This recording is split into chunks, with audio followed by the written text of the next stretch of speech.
जय हिंद दोस्तों, कैसे हो आप सभी। स्वागत करता हूं आप सभी का आपके अपने YouTube channel mission top science classes में। दोस्तों मैं सूरज कुमार सिंह आज फिर आपको फिजिक्स के एक नए कॉन्सेप्ट के साथ जुड़ा हूं, जिसमें आज हम लोग एक नए पॉइंट के बारे में डिस्कस करेंगे जो इलेक्ट्रोस्टैटिक्स का एक लास्ट पॉइंट है। इससे सारे पॉइंट दोस्तों हम पिछले वीडियो में आपको कवर करा चुके हैं और इनसे जो भी सारे पॉइंट बने थे उनसे रिलेटेड भी हम आपको बता चुके हैं। और हाँ दोस्तों, पिछले वीडियो में हमने आपको एक बहुत से इम्पोर्टेंट नोटिस दिए थे, जिसमें कि आपको बताए गए वीडियो में से कुछ ऐसे प्रश्न थे जिनको कि हमने टिक करवाए थे, जो कि आपको बिहार बोर्ड 2023 में होने वाले एग्जाम में जो क्वेश्चन पूछेंगे उनसे रिलेटेड हमने उस क्वेश्चन में टिक करवाए थे। तो चलिए दोस्तों, आज हम लोग इस पॉइंट को समझते हैं, फिर उसके बाद हम लोग नए पॉइंट के बारे में डिस्कस करेंगे।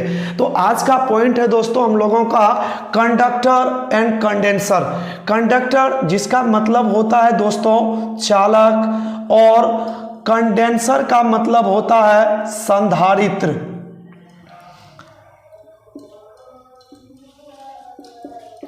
तो इन दो पॉइंट को लेकर के आज हम लोग डिस्कस करते हैं। तो इसमें दोस्तों सबसे पहले अगर हम देखें तो मेरे पास पदार्थ जो मिलता है वो चालकता के बेस पर हमें तीन तरह का मुख्य रूप से पदार्थ मिलता है, जिनमें कुछ ऐसे पदार्थ होते हैं जिसे हम लोग चालक बोलते हैं, कुछ ऐसे पदार्थ बोलते हैं कि जिनमें से करंट नहीं गुजरता है, उन्हें हम लोग अचालक पदार्थ बोलते हैं, और कुछ ऐसे पदार्थ होते हैं जिन्हें हम लोग विद्युत रोधी के नाम से जानते हैं। और देखा जाए तो इस हिसाब से एक और पदार्थ होता है जिसे हम लोग अर्धचालक के नाम से जानते हैं। तो इनमें से दोस्तों हम लोग मुख्य रूप से तीन पॉइंट पर हम लोग डिस्कस करेंगे। और पहला पॉइंट है आपका चालक, दूसरा है अचालक, तीसरा है विद्युत रोधी। तो इन तीनों के बारे में हम लोग एक एक करके डिस्कस करते हैं, उसके बाद आपको थ्योरी की ओर लेकर के चलूंगा। तो आप ध्यान से हर एक पॉइंट को समझिए क्या क्या इसका है। दोस्तों इसको बोला जाता है कंडक्टर, इसको बोला जाता है बैड कंडक्टर, ठीक है, और इसको इंसुलेटर वगैरह और सब सारे नाम होते हैं, एक बगल से हम लोग आपको बता देते हैं। चालक, ये पदार्थ क्या होती है चालक, इसको हम लोग कंडक्टर के नाम से जानेंगे। तो ये चालक पदार्थ जो होती है ये होती क्या है कि जिन पदार्थों से होकर के अगर विद्युत धारा प्रवाहित हो जाती है तो वे पदार्थ आपका चालक कहलाती है। तो आपने बहुत सारे ऐसे पदार्थ देखे होंगे कि जिनसे होकर के करंट आसानी से गुजर जाती है, तो वे सभी पदार्थ आपका चालक कहलाती है। अगर दोस्तों हम कोई एक चालक पदार्थ बनाएं और इस चालक पदार्थ की बात करें तो पता चलता है कि इसके में करंट जो गुजरती है वो करंट इनके सतह से होकर तो गुजरती ही है, और साथ साथ करंट इनके अंदर से भी यानी आवेश इसके अंदर से भी आर पार कर जाती है। तो ऐसा गुण जिन पदार्थों में देखने को मिलता है वे पदार्थ आपका चालक कहलाते हैं। तो इस तरह का बहुत सारे पदार्थ हैं, जैसे धातु में लोहा ले लिया जाए, सोडियम ले लिया जाए, कैल्शियम ले लिया जाए। तो इस तरह के बहुत सारे ऐसे पदार्थ हैं जो आपका चालक है। तो एक अधातु पदार्थ ऐसे हैं जिनसे कि होकर विद्युत धारा प्रवाहित होती है, तो वे पदार्थ आपको पता ही होंगे दोस्तों, वो एक ग्रेफाइट है जिनसे होकर के विद्युत धारा प्रवाहित होती है। तो आपने समझ गया चालक क्या है। तो सिंपल सी बात याद रखिए कि जिन पदार्थों से होकर विद्युत धारा प्रवाहित होती है वे पदार्थ चालक कहलाती है। ठीक इसी का अपोजिट अचालक की बात करें तो जिन पदार्थों से होकर विद्युत धारा प्रवाहित नहीं होती है वे पदार्थ आपका अचालक कहलाता है। तो अचालक में क्या होता है दोस्तों कि पदार्थ जो होते हैं ना उसमें केवल अगर हम चार्ज देंगे तो इसी बिंदु पर इसी जगह इनका चार्ज रह जाता है और वो आगे ट्रेवल ये पदार्थ आपका अचालक होता है। तो अब आप दोस्तों खुद ही जानते हैं कि ऐसा कौन सा पदार्थ है जिनसे होकर करंट नहीं गुजरता। जैसे सूखी लकड़ी, ये आपका अचालक पदार्थ हो गया। और अधातु में जैसे ऑक्सीजन ले लीजिए, नाइट्रोजन ले लीजिए, तो ये सभी चीज ऐसे हैं जिनसे कि होकर के विद्युत धारा प्रवाहित नहीं होती है। प्लास्टिक ले लीजिए, उसके बाद शुद्ध जल ले लीजिए, तो ये सभी ऐसे पदार्थ हुए जिनसे होकर विद्युत धारा का प्रवाह नहीं होती है। तो चलिए दोस्तों, हम लोग सिर्फ ये देखिए, ये चीज आपने पिछली क्लास में पढ़ लिए हैं, जो कि आपको 9, 10 सब में ये सब सारे पॉइंट मिले होंगे। तो दोस्तों, इसमें हम लोग ज्यादा टाइम ना वेस्ट करते हुए हम लोग केवल मुद्दे पर पहुंचने का प्रयास कर रहे हैं। इसीलिए दोस्तों, हम आपको इन सभी चीजों के बारे में डिटेल से नहीं बता रहे, क्योंकि ये चीज जो है आपने पिछले क्लास में ही पढ़ चुके हैं ये सब चीज। तो चलिए दोस्तों, अगला आपका आता है विद्युत रोधी। तो ये विद्युत रोधी पदार्थ क्या है दोस्तों, कि ये विद्युत रोधी पदार्थ ऐसे पदार्थ होते हैं कि जिनमें करंट देने के बाद क्या होता है कि इनके सतह के ऊपर तो आवेश आ जाते हैं, परंतु इनके अंदर से आवेश नहीं गुजरते हैं। तो कुछ ऐसे भी पदार्थ हैं कि जिनमें करंट देने के बाद आवेश उनके केवल सतह पर ही रह जाते हैं, तो और आवेश अंदर से होकर के प्रवाहित नहीं हो पाते हैं। तो ये पदार्थ आपका विद्युत रोधी कहलाता है। जैसे आपने ग्लास की बात करते हैं, तो ग्लास में भी करंट इसी रूप में होता है कि उसमें करंट देने के बाद उनके सतह पर ही केवल आवेश रह जाते हैं। और दूसरी बात कि आपने पेपर को भी ले सकते हैं, तो पेपर में भी जो है करंट केवल उनके ऊपरी सतह पर रहते हैं। और फाइबर, तो उन सभी चीजों में इस तरह का आपको देखने को मिलता है। और रही बात सेमीकंडक्टर, अर्धचालक,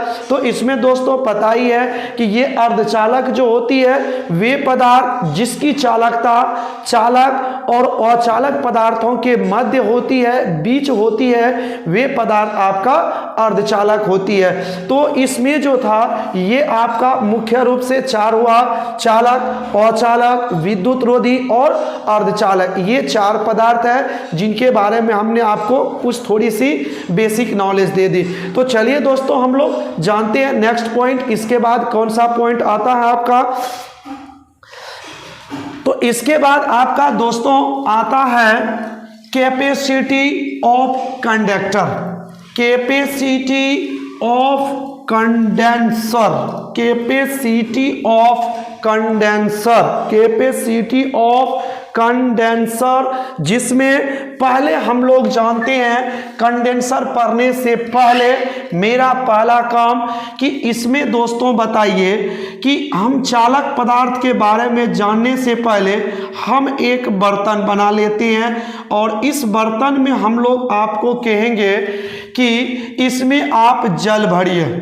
तो अगर हम इस बर्तन में किसी लिक्विड को, किसी द्रव को जब भरते हैं, तो ये पदार्थ क्या करती है कि इस बर्तन की जितनी क्षमता होती है, जितनी कैपेसिटी होती है लेने का, ये उतना अपने अंदर ये जल को या किसी द्रव को अपने अंदर ले लेती है। तो ठीक उसी तरह दोस्तों कुछ ऐसे चालक पदार्थ है जो अपने अंदर क्या करते हैं, आवेश को एब्जॉर्ब करते हैं। सपोज दैट हम इसी चीज को अगर आपको मान लिया जाए, ये कोई एक कप है जो कि एक चालक पदार्थ है, तो अगर इसमें हम लोग करंट देते हैं तो ये क्या करता है चालक पदार्थ, तो अपने अंदर करंट को समाहित करता है, अपने अंदर रख लेता है। और जो चालक पदार्थ अपने अंदर आवेश को समाहित करता है, तो ये जो अपने अंदर चार्ज रखते हैं, इनकी एक क्षमता होती है जिसे हम लोग एक नाम देते हैं क्या, तो उसका नाम होता है धारिता। तो ये धारिता जो होती है ये आपका धारिता बताती है क्या कि प्रति एकांक विभव पर जो चार्ज उत्पन्न होती है, जो आवेश उत्पन्न होती है, वे ही पदार्थ उसकी धारिता कहलाती है, कैपेसिटी कहलाती है। तो यहीं से दोस्तों हम लोग एक डेफिनेशन दे देते हैं कि किसी चालक की धारिता क्या होती है, कैपेसिटी ऑफ कंडक्टर क्या होती है। तो यहां से हम लोग बोल सकते हैं कि प्रति एकांक विभव पर जो आवेश उत्पन्न होती है वे उसकी धारिता कहलाती है। अगर हमें SI यूनिट निकालनी हो तो इसको हम लोग दोस्तों C से डिनोट करेंगे, आवेश को Q से, विभव को V से। तो C इक्वल टू फॉर्मूला मिल जाता है Q बाय V। और SI यूनिट की बात करें तो SI यूनिट होती है चार्ज, इसका हो जाएगा कूलम्ब, और विभव का मात्रक हो जाएगा वोल्ट। तो इस प्रकार से कूलम्ब प्रति वोल्ट धारिता का SI मात्रक होती है। तो यही है किसी चालक पदार्थ की धारिता। तो देखिए दोस्तों, चालक पदार्थ किसी भी रूप में हो सकती है, एक वायर के रूप में, एक रॉड के रूप में हो सकती है, और धारिता आपका कोई चालक पदार्थ ट्रायंगल के रूप में हो सकती है, रेक्टेंगुलर के रूप में हो सकती है, या सर्कल के रूप में हो सकती है। तो किसी भी रूप में चालक पदार्थ होगी तो उनकी एक धारिता अवश्य होगी, निश्चित रूपेण से होगी, चाहे वो कोई वायर हो या कोई रॉड हो या ट्रायंगल रूप में कोई प्लेट हो या कोई चालक पदार्थ हो या रेक्टेंगुलर रूप में हो या सर्कुलर रूप में हो। तो किसी भी रूप में होगा, किसी भी ज्योमेट्री शेप में होगा तो वहां पर उसकी धारिता अवश्य होती है। तो पहले दोस्तों हम आपको निकाल के दिखाते हैं कि किसी गोलाकार चालक की धारिता कितनी होती है, उनसे रिलेटेड हम लोग बात करते हैं। तो चलिए दोस्तों बढ़ते हैं यहां से आगे। तो किसी चालक पदार्थ की धारिता क्या होती है उसके बारे में हम लोग जानते हैं। तो किसी पदार्थ की धारिता निकालने के लिए पहले हम एक चालक पदार्थ गोलाकार जो है इनकी निकालते हैं। मान लेते हैं कोई एक गोलाकार चालक है जिसकी त्रिज्या क्या है तो R है। तो इसमें एक समान रूप से हम चार्ज भर रहे हैं Q। तो इस गोलाकार चालक की धारिता कितनी होगी उसके बारे में हम लोग जानेंगे। तो इसमें हमने दोस्तों पढ़ रखा है कि किसी भी चालक की धारिता C बराबर जो होती है वो Q बाय V होती है। और यहाँ से यदि हम बात करें, ये दोनों अगर मल्टीपल कर दें तो C into V equal to आपको मिल जाएगा Q। और यहाँ पर हमने बड़ी Q लिखी है, तो इनको भी आप चाहो तो यहाँ ही चेंज कर सकते हैं, स्मॉल q दे सकते हैं। और हमने विभव का एक फॉर्मूला पढ़ रखा है v इक्वल टू क्या, तो 1/4 पाई एप्सिलॉन नॉट और q बाय r होती है। तो यहां से अगर हम लोग v का वैल्यू इस इक्वेशन में पुट करें तो हमें एक नया चीज मिल जाता है, c multiply 1/4 pi epsilon not q by r equal to आगे लिखा हुआ आपका q। यहां से q का कट गया, इधर बच गया क्या, तो 1, ये सब इस ओर जाएगा तो एक में मल्टीप्लाई हो जाएगा। तो 1/4 pi epsilon not into r, तो निकल तो गया दोस्तों। यही है किसी गोलाकार चालक की धारिता। अगर कोई चालक पदार्थ गोलाकार होती है तो उसकी धारिता C equal to 4 pi epsilon not into R होती है। तो अब इस पर हम लोग एक न्यूमेरिकल्स बना लेते हैं छोटा सा, और इसमें देखिए दोस्तों, ये जो धारिता वर्ड है ये इतनी बड़ी धारिता होती है, इस राशि का मान इतना अधिक होता है कि इनको हमें छोटा करना पड़ता है। तो इनको छोटा करने के लिए इसके साथ हम लोग जब भी यूज करेंगे या तो हम लोग माइक्रो यूज कर लेंगे, मिली यूज कर लेंगे, डेसी यूज कर लेंगे, परंतु अधिकांशतः दोस्तों हम लोग माइक्रो का ही उपयोग करेंगे। तो देखिए ये धारिता क्या होती है कि ये एक बहुत बड़ी राशि होती है जिनका की मान अगर हम ज्ञात करें तो ये बहुत बड़ा निकल जाता है। तो इसीलिए इन्हें छोटा करने के लिए हम हमने किनका यूज करना है, तो माइक्रोवर्ड का यूज करना है। तो चलिए दोस्तों, इस फार्मूले का हम लोग एक बार उपयोग कर लेते हैं और देखते हैं कि अगर किसी गोलाकार चालक की धारिता 1 माइक्रो कूलम्ब हो तो वैसे सिचुएशन में कितना आपका त्रिज्या होगा, उनसे रिलेटेड हम लोग बात करेंगे।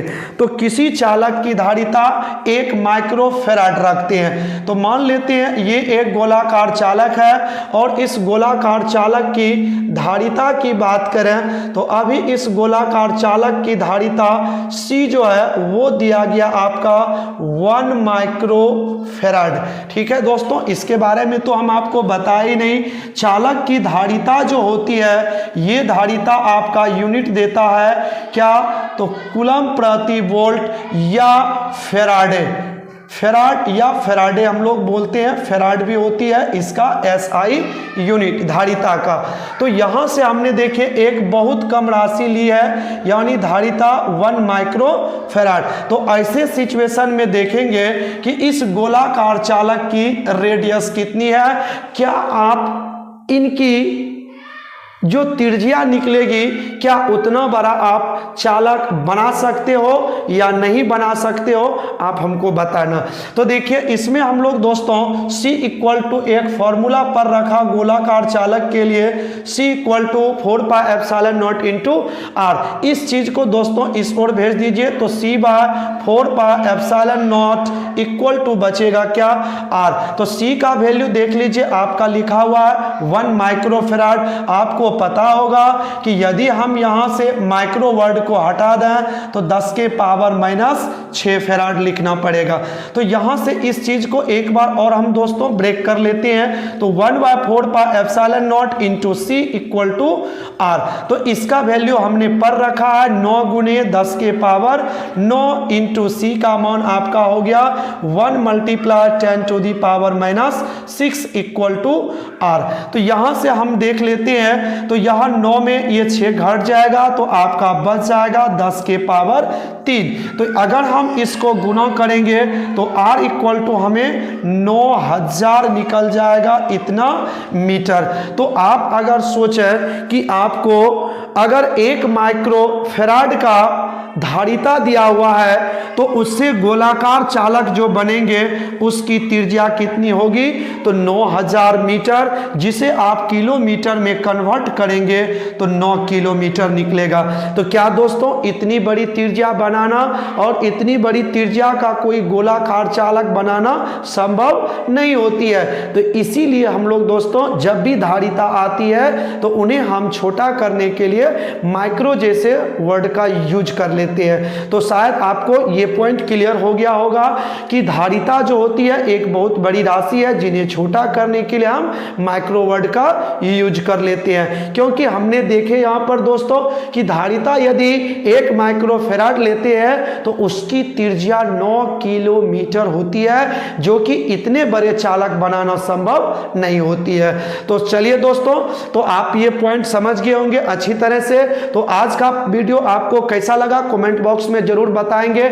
और साथ ही दोस्तों देखिए इस तरह का वीडियो हम डेली आपको YouTube पर लेकर के आते हैं और आप हमारे साथ बने रहिए। और मैं जब डेली का इस तरह का वीडियो डालूंगा तो आपको इनसे बेनिफिट मिलेगा, आपको लाभ होगी इनसे, और इनसे आप अपने फिजिक्स को बेहतर बना पाएंगे। तो इसलिए दोस्तों आप चैनल को सब्सक्राइब कर लीजिए और बेल आइकन को दबा लीजिए ताकि जब कभी भी वीडियो डालें तो आपको इनका नोटिफिकेशन मिल जाए और तुरंत आप उनको देख करके जो है अपने फिजिक्स को एकदम बेहतर बना सकते हैं। तो चलिए दोस्तों मिलते हैं नेक्स्ट वीडियो में, तब तक के लिए दीजिए इजाजत। धन्यवाद, जय हिंद।